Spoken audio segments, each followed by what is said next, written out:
This exercise is called the DNS 10-month tall sit exercise. Great exercise for incorporating the scapular stabilizers and muscles that help support our upper back and neck.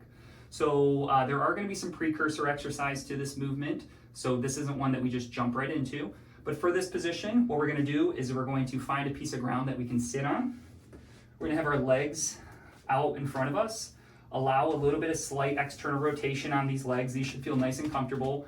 The workout doesn't really have too much to do with the hips here.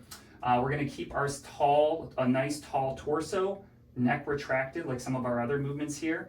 We're going to put our hands, we can kind of interlace them if we want to behind our head or even just a little bit below.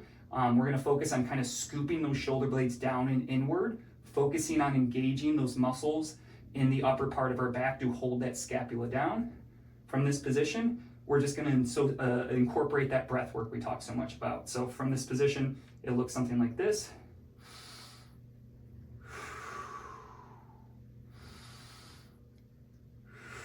Focusing on really incorporating that deep diaphragm breath while we're holding this position here. So